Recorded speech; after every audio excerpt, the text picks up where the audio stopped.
Cybersecurity concerns are ever evolving. OT cybersecurity is even more complex, and it's so much more than just software and hardware. How do you stay on top of it all?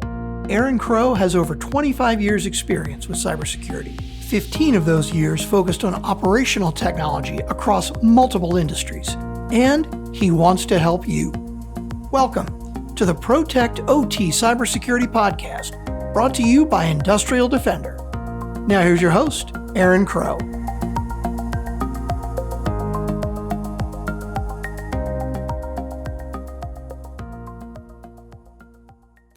All right, welcome to the show. This is my friend Dan. This is actually, Dan, you're the first two-time guest on the podcast. We've been running since January. We're almost, 40-something episodes in, so you're my first-time guest. So why don't you, for those that didn't listen to the first podcast, I'll put a link to that, but go ahead and give us an introduction of who you are and what you do.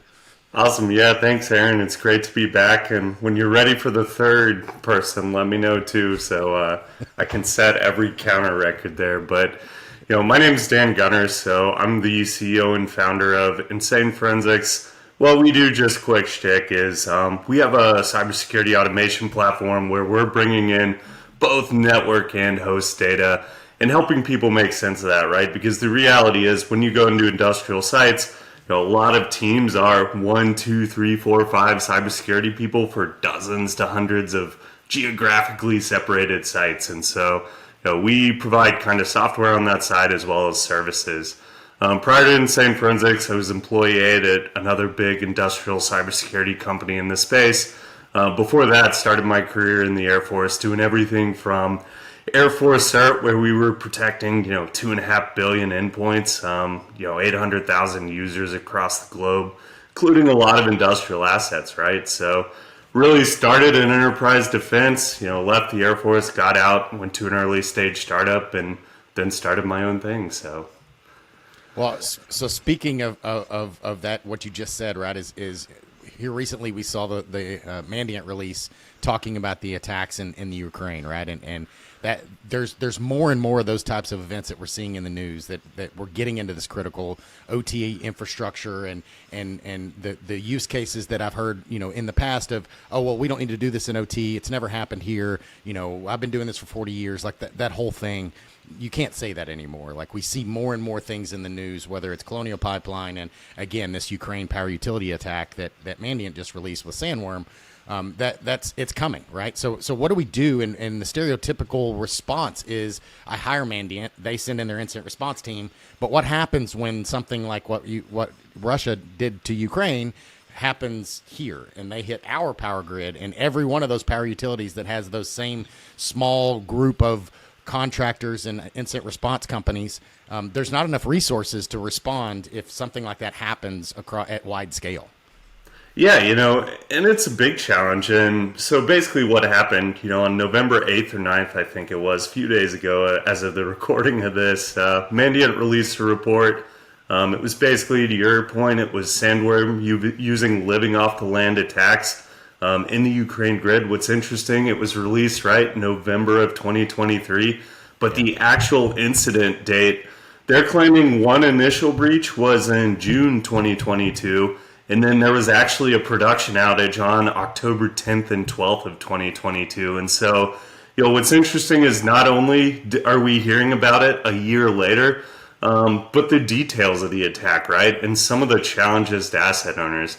How the attack went down according to Mandiant. And so, right, you never know when initial access happens, especially in a country that's been fighting another major country for 10 plus years, right? Do they ever leave? Is there really initial access? No one knows. No one really knows the answer to that, right? There's never a clear answer on if you kick someone off the network. But, from what Mandiant shared in that report, interesting details. So, attacker likely entered the IT network in June using a system D service on Linux. And so they got, persistence across reboot just by putting a service on Linux. It's one file drop in. They dropped kind of commodity malware at GoTunnel. They dropped, another web shell in there. And so, good on Mandiant for releasing those details. Where it gets interesting for industrial is Mandiant said, hey, they moved from IT to OT through the virtualization infrastructure for substation automation, for the SCADA substation servers, which, is fascinating, right? Because here in the US, I know several asset owners that are like, hey, let's start virtualizing the substation. And we saw the details that, year and a half ago, we're already seeing, sophisticated, I'll say Russian, because DOJ has done indictments on 6 Russian officers for it. We're seeing Russian officers indicted by the DOJ, moving into substations using some of that virtualization. That's an interesting component on it. Second interesting component, they did what's called a living on the land attack. And so by the Mandiant details, right, they created a malicious ISO file, a disk image, mounted that disk image, there was something that ran. It then wrote logic actually to the controllers using the built-in Engineering Works microscada functionality, right? And so not only do we have an attacker that did a really good attack, but they really understood that, kind of engineering side of it. And what's fascinating with it, right, is, when you think like, okay, well, how hard is this going to be to see on the network versus how hard is it going to be to see on the host, right? If you're looking on the network, if you were in that substation, you would just see the IEC 104 commands. And so if you're monitoring with passive network monitoring, I hope you're looking at IEC 104 function codes and saying, hey, this logic pushing out to this RTU or this PLC isn't expected in this state. That's all you would see. You actually have to go to the host to see that, like, okay, well, ISO file mounted. Okay, well, they were calling the command line of microscada to push the logic, right? And so to the point, I think the challenge here is not only do we have something to where, we really need both host and network. Maybe that wouldn't be anomalous on the network side to see, right? But again, we see an attacker that's becoming increasingly sophisticated at using the default engineering software that's there that, you're not going to say, hey, this is necessarily bad. The only way you're going to see it is, hey, that command line's kind of off, right? So, really, really fascinating attack last week, or that was announced. Yeah, and that's where it really gets into this whole, you talked about passive, and passive is a great thing, and I don't think either of us think passive is not a good thing, right? But it wouldn't have detected. Like, you're not going to see, because it's sending commands that you would normally, they're not malicious commands. Right, in and of itself, like they're normal, using commands, using the things that you're supposed to. It's just, so a normal passive, I'm just looking at the network layer, it's a normal command. Like it's not denial of service, it's not sending, malformed packets, it's not doing anything that I would normally look for in malicious activity. So the only way you would catch it is if I'm looking at the host, if I'm seeing that configuration's changed, I'm seeing that there's an ISO mounted, I'm seeing that, there's a change in the configuration, there's a new application, there's a service running that wasn't there yesterday. Like, where did this thing come from? And it gets back to the crux of the bigger picture of, if you want to protect these environments, passive is part of the solution. It's not the whole solution. You have to do more, because these attackers are getting a lot more mature, and they understand the engineering side of things. They understand how the OT processes work, and they're not just brute force sending Profibus or DMP3 across the network trying to knock the PLC over. They're doing really intelligent things that you wouldn't recognize, and shutting it down intentionally, not just trying to knock them over like, shooting a rifle from 100 yards away. They're actually going in and turning things off and ramping things up and doing specific actions that they know what the outcomes are going to be of those things. Yeah, and this is where it's a challenge too, to where, like, if you're not persistently gathering that data, and so for the last thing Mandiant's report had in there, I think they launched Kill Disk on the IT network 2 days later. Mandiant said likely to cover tracks to do some of that, right? And so to your point, there's some stuff, certainly, the sequence of updating the logic to cause that industrial outage. There are patterns that you can see there to say, hey, maybe this should only happen during turnaround, right? But how many people are baselining down to the level, right? When I hear baselining, a lot of the baselining I hear is just this host talking to this host over this port, and maybe they've added some protocol awareness, right? To where to get in here, both from the product side, But also from the service side, as we talk about that, we have to come in and say, okay, what does it actually look like to update the firm or the logic here, right? What's those sequence of function codes, right? The interrogation commands, the point writing, the parameter writing, the other functions. And then the challenge as a plant manager is how do you scale that, right? IEC 104 in Ukraine, right? Here in the US, we would look at DNP3. They're both challenging specs. Both specs have things like file transfer. They have tons of functionality. DNP3, has massive state machines in the IEEE spec, right? And so, as an asset owner, you have to think, how do I do this? Then how do I scale this, right? One way I think you scale it is through that professional service side, right? Doing that threat hunting, saying, hey, I saw a burst of traffic. We were actually doing an engagement at a plant to where we were looking at the maintenance highway of this given plant. At the same time, the vendor was actually the OEM was doing some maintenance on there. OEM overstayed the maintenance window by a day. And so we switched into the mode of saying, okay, based on this proprietary protocol, what was happening in this day basically that the OEM overstayed so we can go do them, right?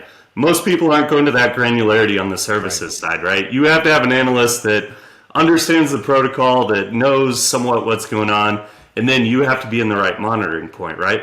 For data highways, and I did a talk at HUSECCon on this that will probably be out soon. It's a good one on, what do data highways actually look like and how you monitor them? Because to your point, like some people have passive network monitoring, maybe at Purdue layers.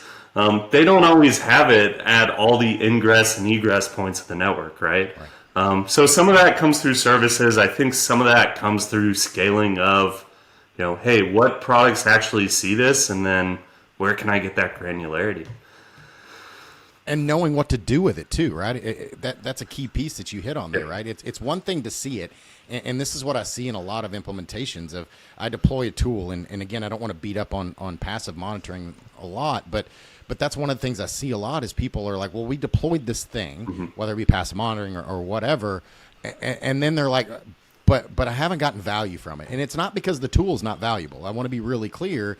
It's not because the tool is not valuable. It's because they deployed something and they don't have anybody with the knowledge of what do I do with this? How do I turn this into, how do I monitor this? How do I tune this? How do I get value out of this? What am I looking for? I say this a lot. One of my guys I worked with at a large engagement, one of the things that we coined around the OT program we were doing is you can't hunt bad if you have to know what good looks like before you can look for bad. Like if you don't know what good looks like, how do you know if it's good or bad, right? So you have to really clearly define this is what it's supposed to do, so that anything outside of this box, then I know what to look for. It's the common concept of whitelist versus blacklist, right? It's that blacklist of I have to know what good looks like so that I can know what to look for on the bad side, right?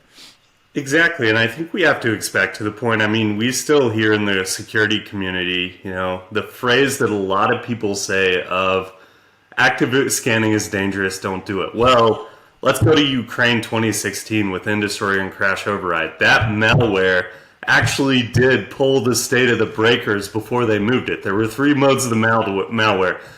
Pull the state of the IEC 104 IOAs and then rotate them, right? And so, in-destroyer / crash override 1 did it, in-destroyer 2 did it, other malwares doing it. So on the malware side, people are active scanning. On the vendor side, Honeywell bought a company called Next9 a few years ago. It's what is the core of, I think for Experion, Honeywell's enumeration of Honeywell devices. They bought the company. It's now rolled, I think, into Shield and some of the other Honeywell lines.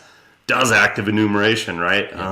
There are safe and dangerous ways to do it, but I guess why do you think with that, why are people still scared of active? Is it just, hey, I heard a friend say it, hey, I don't want to sound dumb. Like why are people still so scared of active, do you think?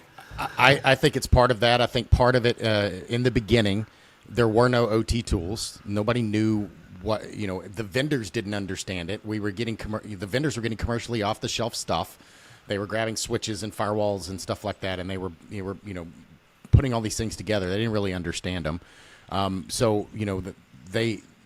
then you were bringing IT solutions in, and you were doing, full in-map scans and things like that. And the problem is that some of these OT devices didn't understand what to do with that, right? They were very temperamental as they were. So when you hit it with a bunch of things it didn't know what to do with, it literally just fell over. I think so. There were some horror stories, and that spread like wildfire, because in the OT community, availability is king. Right, I never want to cause it for obvious reasons. Like I can hurt people. There's safety issues. Obviously, when a line goes down, or a power plant goes down, or a substation goes down, there's obvious impacts to that. That is more than just rebooting a system on the IT side. Like if I scan something in an IT world and my email server goes down, oh well, I've got backups. It's probably in a virtualization. It fails over to the other thing. It's an inconvenience at worst, right? Worst case scenario, I'm restoring from backup, but a scan isn't going to cause that problem. So all of that, and so now they haven't understood that scanning is different. Like, so Industrial Defender, I don't talk about our product a lot on the podcast, but we don't scan. Like, I'm not in-map scanning things. I'm not actively going out and doing those things. I'm intentionally saying, hey, this is a device. I know what it is. This is how I'm going to connect to it. Are you okay with that? So the engineer has control over how I'm talking to those things, what protocol I'm using, what path I'm going to go, and I can isolate it. I don't have to just universally say I'm going to go out there and actively go hit everything like a lot of the IT tools do. They default, it's kind of the default failure state. They default to always a try, whereas we default to I'm never going to try anything. You have to actively tell me. And it's a little more cumbersome to do it that way, but the reason we've done that is because it's not because technically we couldn't do it. It's because people are uncomfortable with it.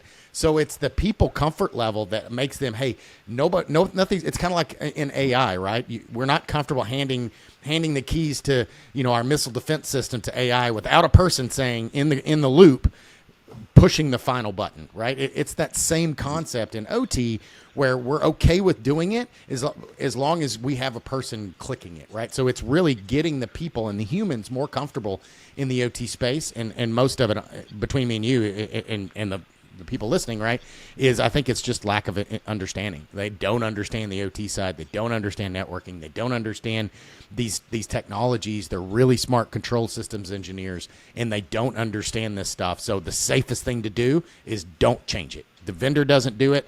They don't understand it, so I'm trusting the vendor. Vendor says it's dangerous. I'm not going to do it. And look, I mean, I love site lockdowns. I think we all love site lockdowns, throwing on the hard hat, throwing on the steel-toed shoes, and going out to sites. And the reality is, right, you go out, and going back to kind of the Honeywell example, right, refineries are awesome places to go out to, the scale they're working at, right? Thousands of PLCs, thousands of devices out in the field.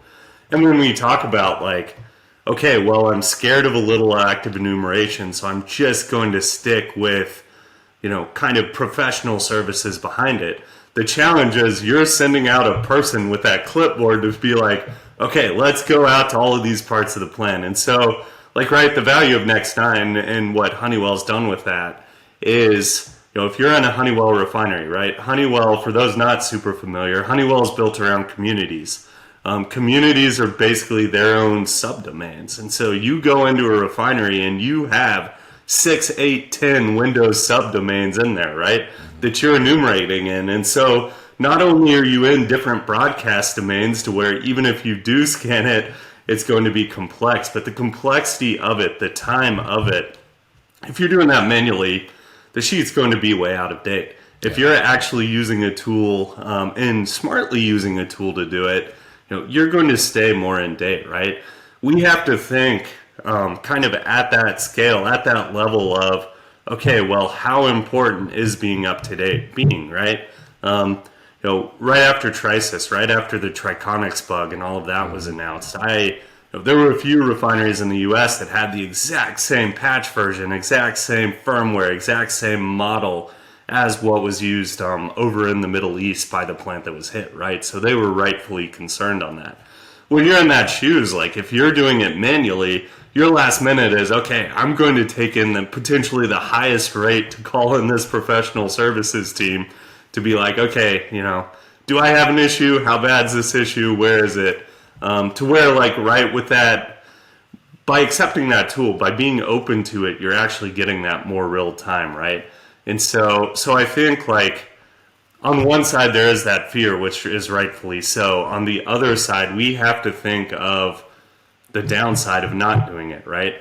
As a network, right, we've accepted passive network monitoring. We aren't having people sitting at plants with Wireshark looking at every packet, right? We kind of have to move some of that through other parts because, again, like, resources are limited. We can't scale, right? Yeah.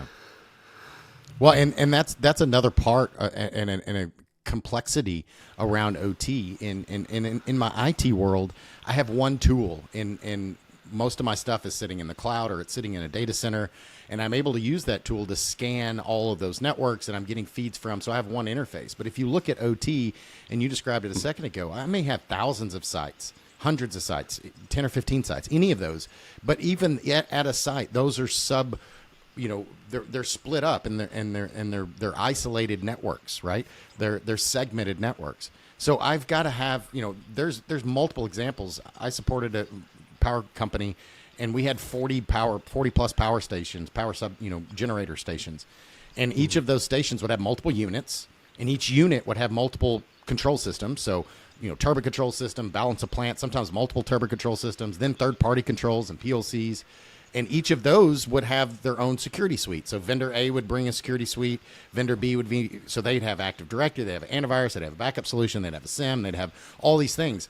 So if you look at a 3-unit site with a common, so that's really 4 control networks, I have 5 different Active Directory forests, 5 different antivirus solutions, 5 different secure remote access solutions, 5 different patching solutions, 5 different, you're getting the point, right? How does anybody manage that?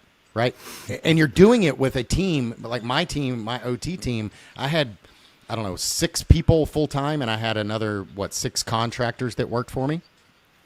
And we were supporting 40 something power plants with all of that complexity from the networking layer, the VM infrastructure, the patching, firewalls, whole 9 yards, with a team of, 6 full time people. Right. Again, I had some contractors. So really a team of 10, let's say 10. Across all of that. And then my IT counterparts had teams of people that just networking specific, just VMware focused, just application focused, just firewall. So the other problem here is a resources issue, right? Is nobody in the OT space, most companies do not have the right resources or enough resources that understand what's going on, that are doing it. Normally, the person you get is a very smart control system engineer that is also very good at this stuff, but he's dual focused. Like he or she has to maintain the actual plant and automation and all the things that there, but they also have to control, manage all the technology stuff. And as we know, we do this full time. And it's still learning every single day, right? And we've been doing this for 20 plus years. I have at least 25 years. And every day I'm learning something. I'm having to polish my skills. But if I was wearing 2 hats and having to do 2 things and be that great, how am I going to be good at everything? Like, you just can't. So there's a resourcing thing, and we're depending on those folks. And then going back to our initial point, these companies are just they hire Mandiant or company X for their incident response. Hey, if we have an incident, this is what we're going to do. We're going to call Mandiant. But again, what happens when that break glass? I'm not trying to be Chicken Little, the sky's falling, but realistically, if a big time event happens and somebody comes in and attacks our grid or our infrastructure or any of the 17 critical infrastructures at a large enough thing, there's not enough companies with incident response personnel that can respond to all of it at the same time. So the bigger customers are going to get priority, and the rest of them are just going to be sitting there waiting, right? Because there's nothing they can do. So do they just keep their plant down the whole time? Do they not run? Or do they just avoid and say, oh, well, let's just get back up and running the best way we can? I mean, it's going to be chaos. Yeah, and I think, in Sandworm's a good example to that, right? It's Sandworm's probably one of the most tracked groups, right? Again, DOJ indictments out. Rarely does the government actually put out an indictment that names other military officers because of the blowback on the U.S. I mean, that country could do the same and be like, hey, we found 6 NSA or CIA names, and we don't just pay them tax dollars to do nothing. And so so there's there's political blowback to the level of, U.S. naming Sandworm on that. Sandworm is likely one of the most tracked groups, both by industrial threat intel providers and by IT threat intel providers. And, what's interesting on this event, again, is it shows like threat intel is great when it's timely. In this case, right, we heard about it. We didn't hear about it until a year after. Right. And maybe the incident response didn't happen until a few months after. We don't know. That detail wasn't shared, right? But, going to maybe be in the first Jocko reference on your podcast, too. In Jocko's Extreme Ownership book, right? Something that he mentions, right? And Jocko is a Navy SEAL. Jocko mentioned, he's like, we would have times to where like threat intel would be so clear that the target is in this building.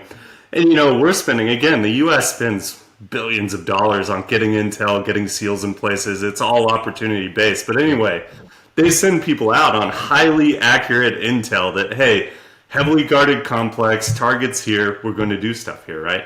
In the book, Extreme Ownership, he's like, we showed up, no one was there, it was empty, not guarded at all. And so even in a multi-billion-dollar threat intel apparatus on a country, right, you can be kind of off on what you see. Right. In this case, it's the same deal, right?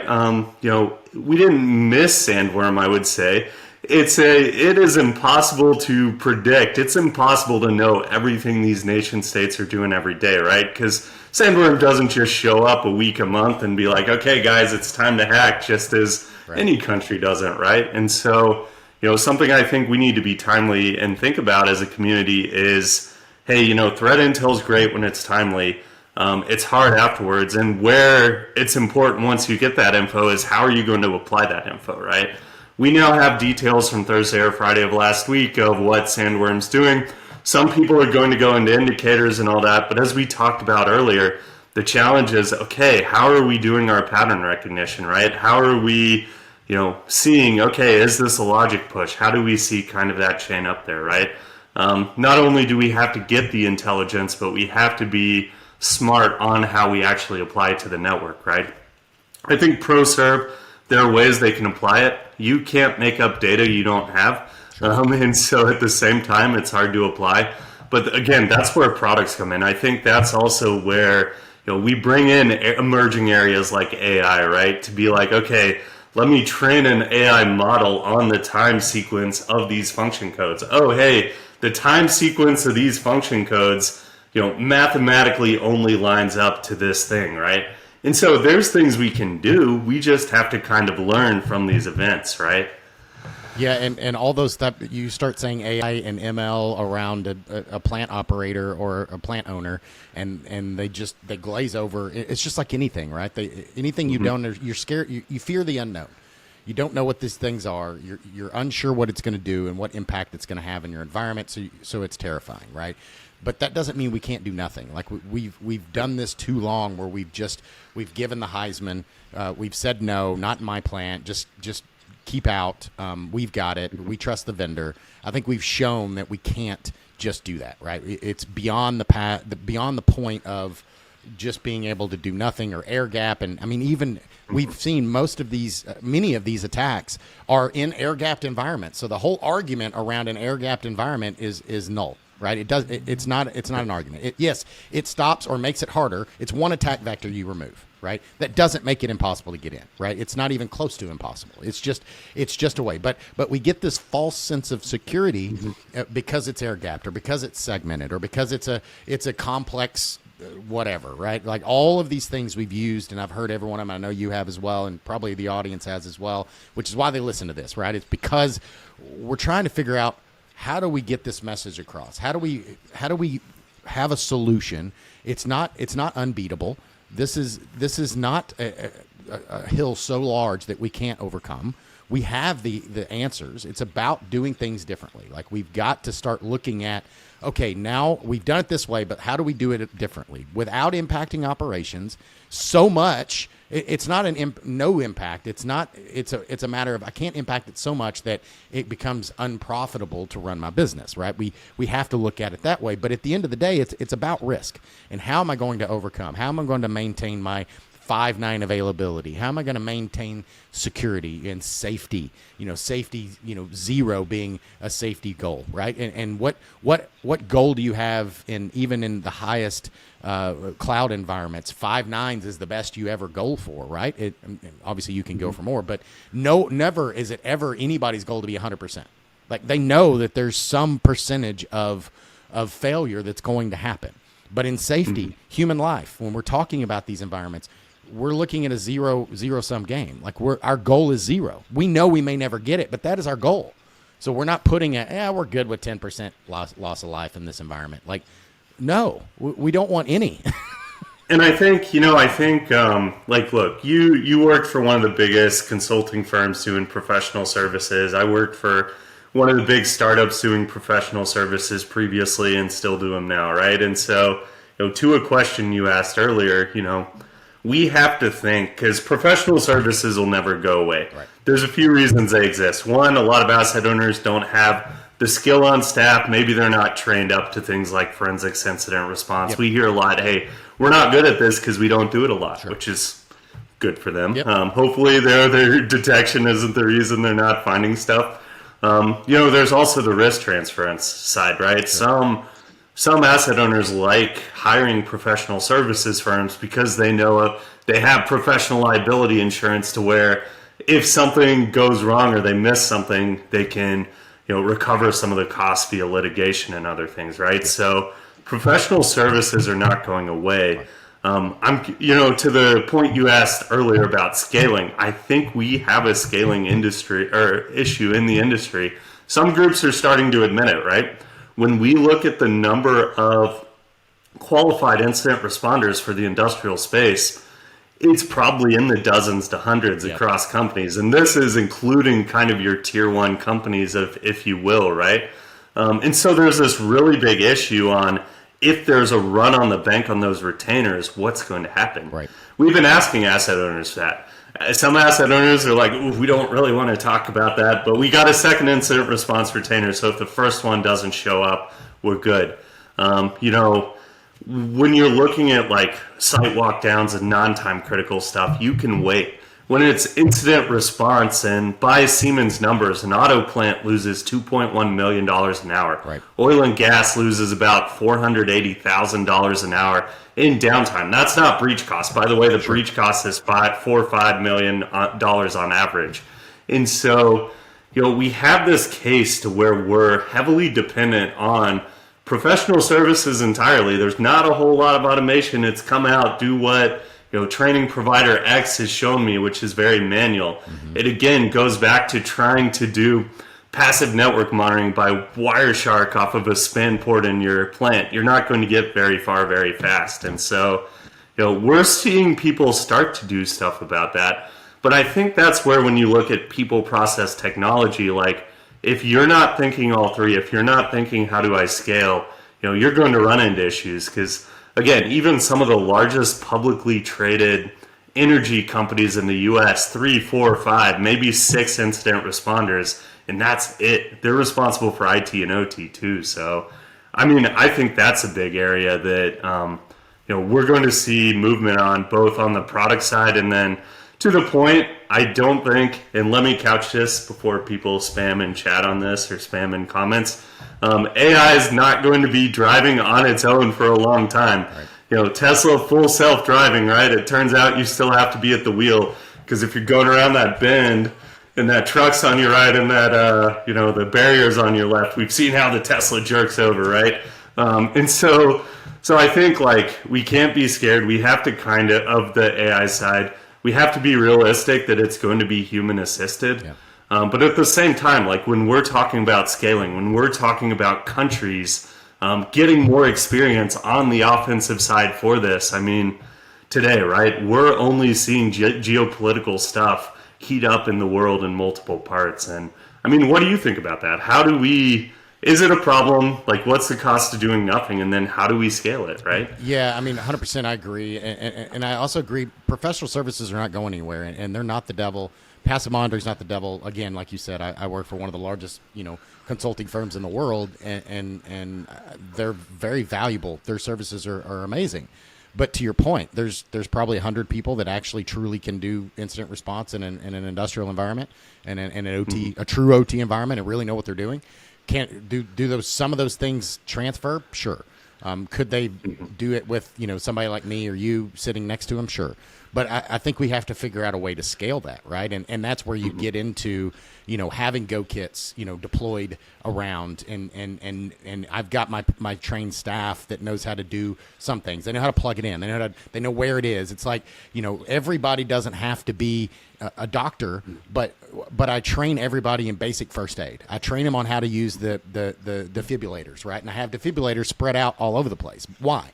Because I can't afford to have a medical trained doctor at all of my facilities. So I have to put some level of urgent care and training around these environments so that I can save lives, right? So we need to do the same model in our OT space. So how can I do that? I have a go kit that's in my space. It's something small. It's sitting in the corner. Everybody knows what it is. It's sitting right next to the first aid thing. It's a big orange box, right? And everybody knows I take the thing out and I plug it in, and they don't have to be experts.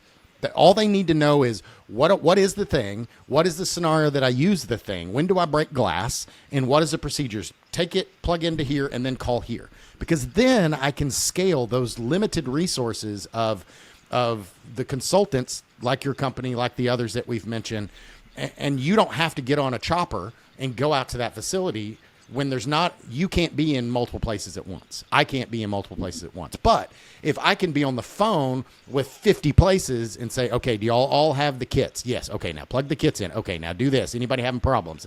I can walk them through remotely. Then I can 10x my efforts, right? And I can do that at scale. And if I build that out like the first aid kit model, right? Again, in the field, you talked about Navy SEALs. Navy SEALs, they'll have a corpsman that's in there that has first aid, and it's like a medical doctor almost.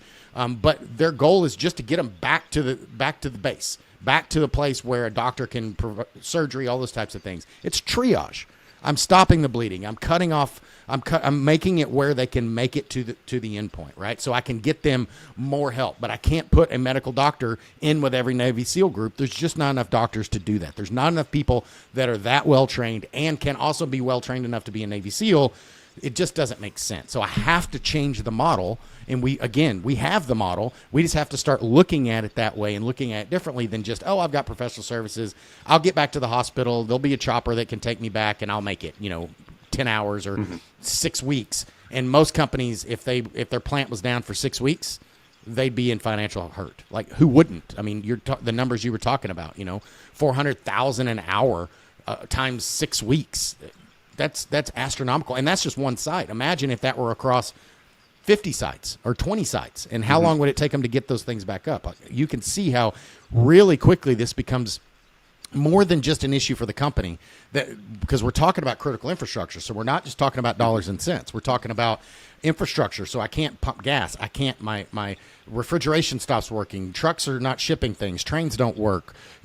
Power plants go down. Airlines, it just dominoes start falling as these things happen.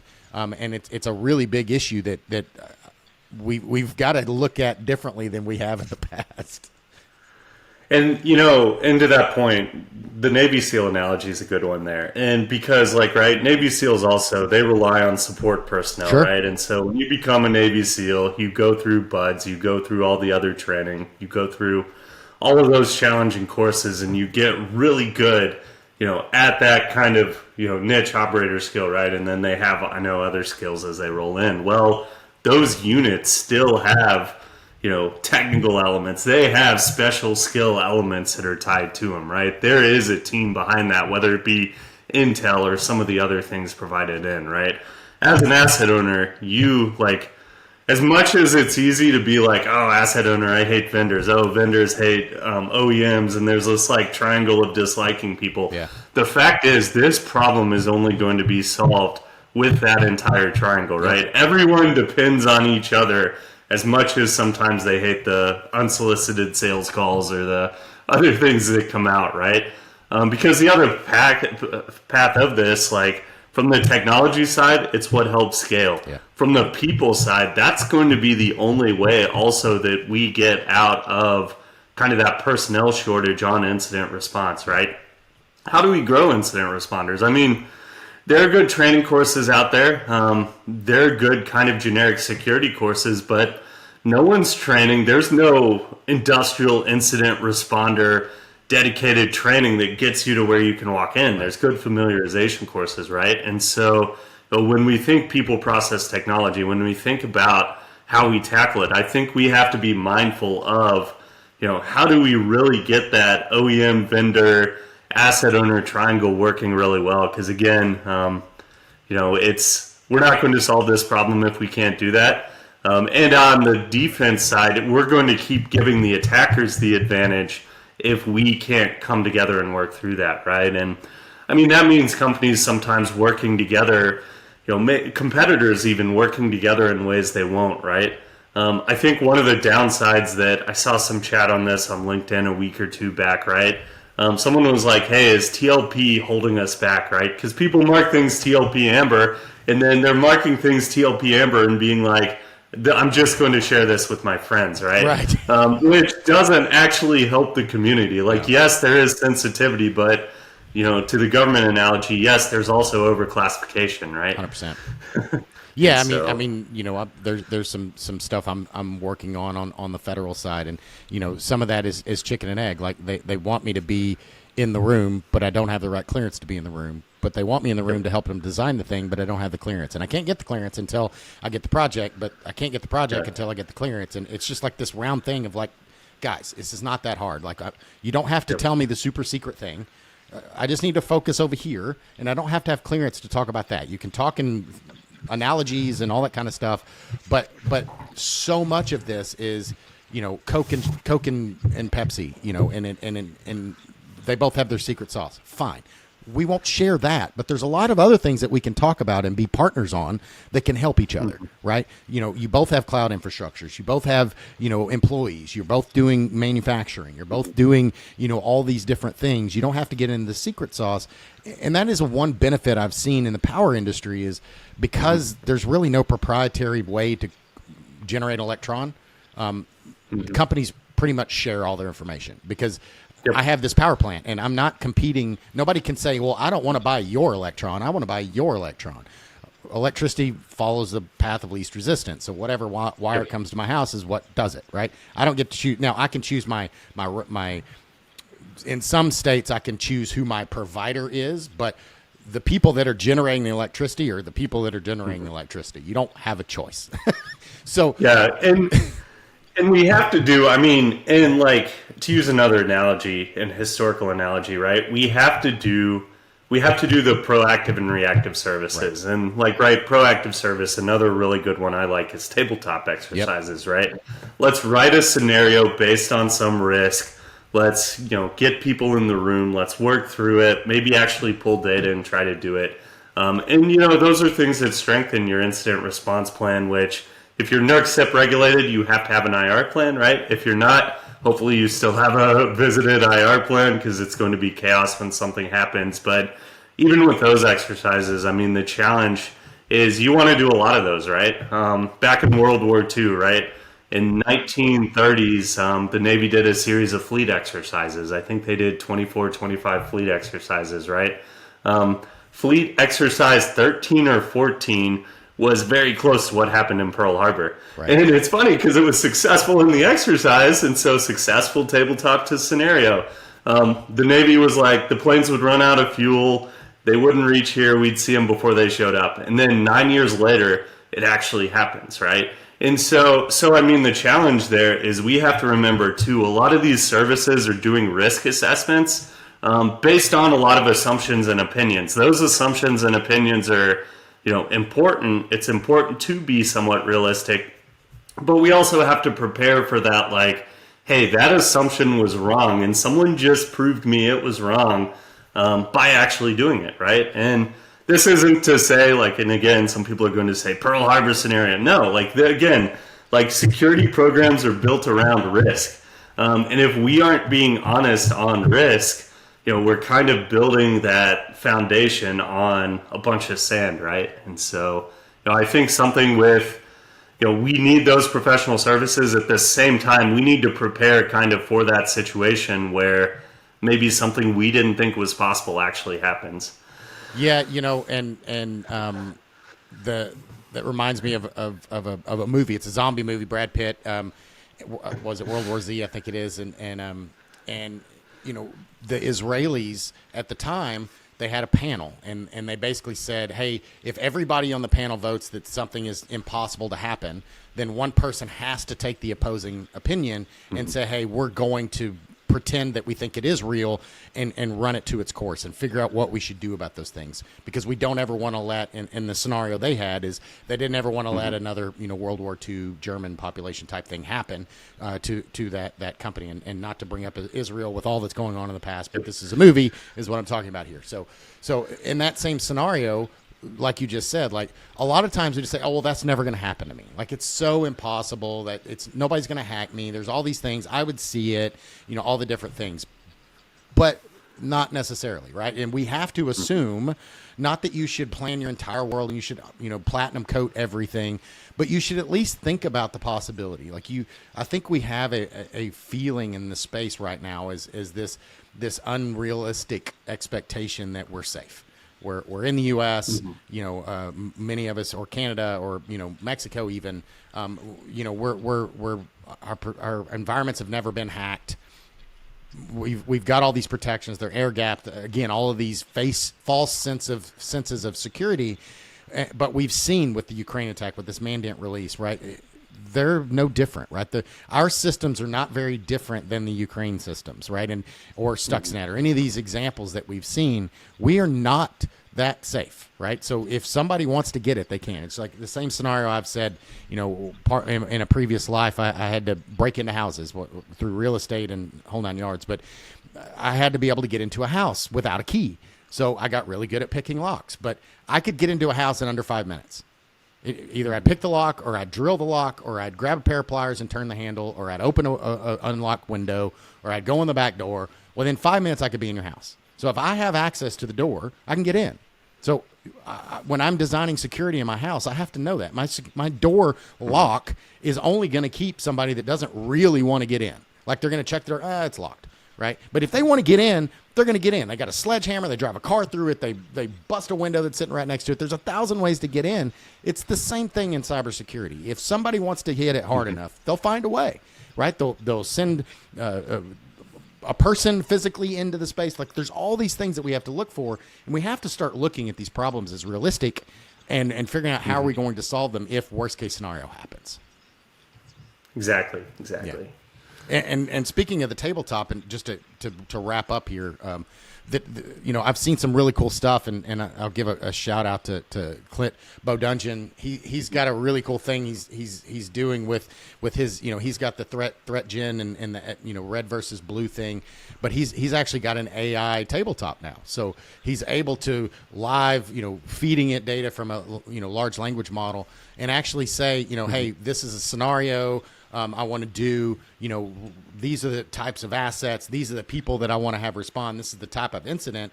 And then people get to actually, almost like choose your adventure of this is the real. So most tabletops are static, like the ones that you and I do with ICS Village. Like they're static. We go through the same 9 or 10 steps.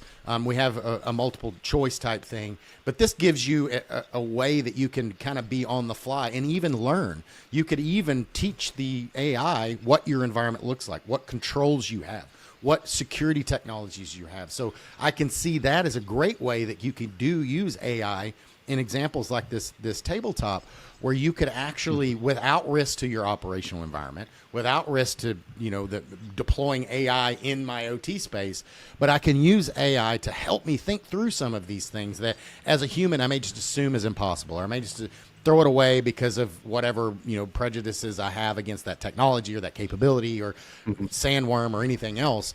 Whereas AI is going to look at it more holistically if you train it right. So there's some really cool things coming up that I see that can be extremely beneficial as training and really looking at scenarios differently. Yeah, exactly. And, one win we've had on that, bringing that to Sandworm, next 5 years, I know you have a tradition at the end. You like asking, what do you see in the next 5 years? I mean, AI is unavoidable. interesting kind of sandworm thing we've done. So we automated extractions of macros out of Office documents, right? You go into a plant, you have got a bunch of Excel spreadsheets, you got a bunch of Word documents, and there's macros in them. I mean, the engineers out there write some amazing macros for managing the plant. Well, Sandworm is really good at macros. They've been really good for, decades at it. And so something we did with automation and AI is, okay, let me walk a whole hard disk. Let me pull out every Office document. Okay, let me look at which ones have macros in them.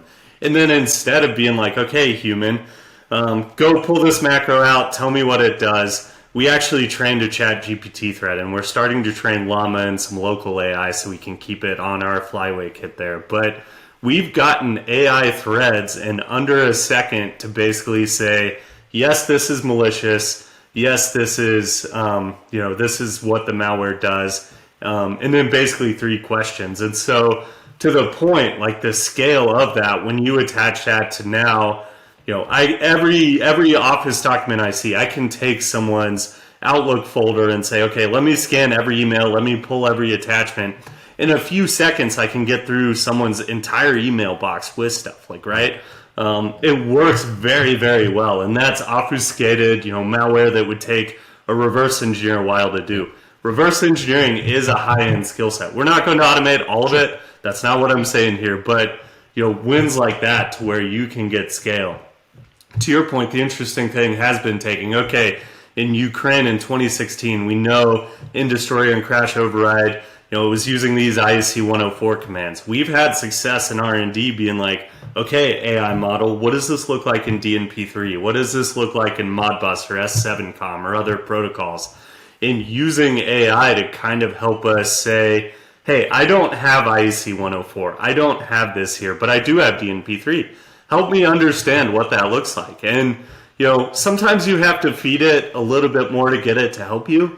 But it's spot on when you get it. We've even trained it with Schneider Electric's UMass protocol, right? So the proprietary Modbus extension Schneider does. We've trained it with GE SDI, so GE, one of GE's proprietary protocols they don't talk a lot about. They're talking a little more. And the ability both from that, like, hey, let me tailor defenses with it. Let me do things that help me scale. I think that's unavoidable. It also helps with response time. To your point too, I think flyway kits, they're only going to grow. Right now we're limited on tap points. We're limited on where you can put things. Some of it's due to licensing. Some of it's due to architecture of products. But as our demand grows out, so too is going to be the demand on that. And so I think keeping up. And last example I'll share on that is we had Sherry Caddy from the White House at DEF CON speak at an event in our suite, and something she mentioned is like EV infrastructure, charging infrastructure, right? President Biden by 2030 wants to go to a majority EVs, and so the government's going to spend a couple $2 billion on building out charging infrastructure. Right now, government's pointing fingers on cybersecurity for that, right? And so when you talk flyway kits, when you talk about like, hey, we're bringing in foreign cars from high-risk countries and plugging them into the grid, right? We're going to have to scale. We're going to have to scale beyond people. Because again, going back to the original of this, attackers are getting good at manipulating industrial process, right? We've seen it now for decades now. And so I think that'll be an emerging area. I think we'll see movement to kind of help with both those gaps in professional services and just the resource limitations. Yeah, absolutely. And lastly, I want to bring up is I think it's critical as far as greenfield. So obviously there's a lot in OT that we've got that's going to be around for a long time. But we've got to re-architect these environments so that in the future, as we're building new spaces, we're thinking about this. So, I every day I'm looking at customers' architectures and giving them advice on how we can monitor the spaces. And it's really hard because of the way a lot of these OT networks are designed. And I built networks in the past in OT where I had to retrofit to be able to get this monitoring out. But in an IT world, it's really easy. Everything's confabulated in, and I have these choke points, and I can get to them, and it's easy for me to build tool ports and all that kind of stuff. So the last thing I'll leave with is I think we've got to start designing that with these things in mind. Like, if I'm going to monitor all of these networks at this site, how am I going to do that so that I can have multiple tools looking at data, and I don't have to have 500 sensors sent out there. I can have one, right? And be able to get data and visibility into all these spaces without impacting segmentation, without adding risk to the environment, without adding a bunch of cost and complexity.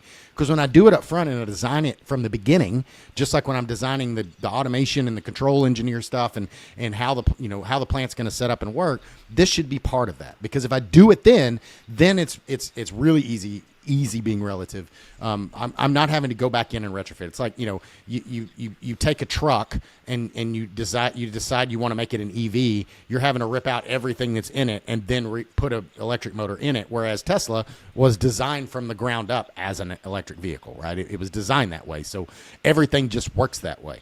So it's a lot easier to design it from the ground up than it is to necessarily retrofit, especially in these plant environments. Exactly. All right. So last thing. So you told me the good thing. What is something that you're concerned about in the next 5 to 10 years?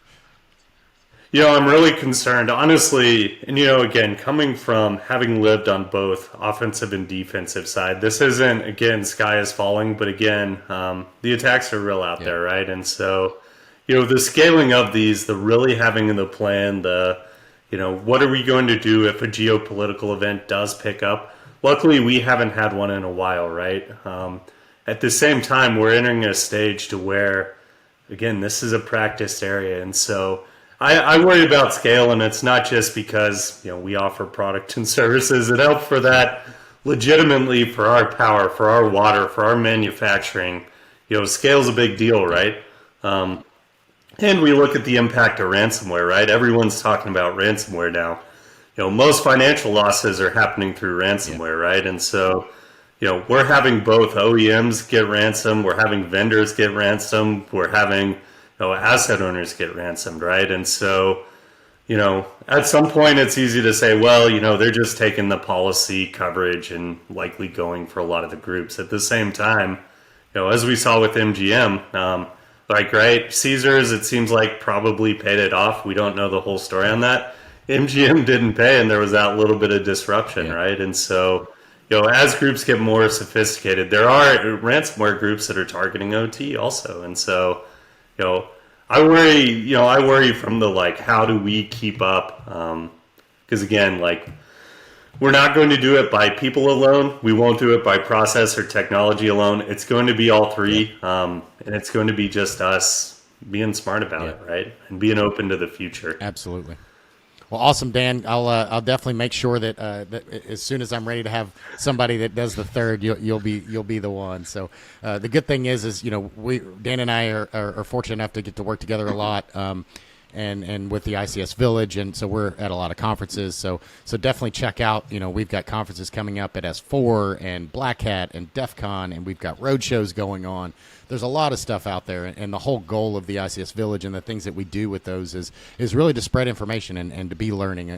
We have a lot of IT people show up to those things. We have a lot of control engineers and people from the OT side, and it's all about trying to help spread the knowledge, have conversations, be open, look at alternate ways, and look at unique problems and use cases from a different light, and bring solutions, not just technology, not just, here's a product. It's, yes, Dan has a product, I have a product, but it's not about that. It's about a bigger thing of how do we build this understanding around these complex problems and bring it to the space so that we can all benefit in the grand scheme of things. Awesome. Yeah, exactly. Thanks for having me on. And something Aaron didn't mention, we do these road shows too around. And so we're doing one at Black Hat and DEF CON. We have a few others. They're sponsored through ICS Village. So we'd love to see you out there if we're in your area. If not, again, hit us up at conferences because we're at all the major ones. But thanks again, Aaron, for having me on. Absolutely. Thank you, Dan. Until next time, sir. Thanks. Thanks for listening to the Protect OT Cybersecurity Podcast. If you got some valuable information from today's show, please subscribe, rate, and review the show on Apple Podcasts Spotify, or wherever you get your podcasts. To learn more about Aaron and to get your free copy of the OT Cybersecurity Solution Buyer's Guide, go to industrialdefender.com. That's industrialdefender.com, or you can click the link in the show notes.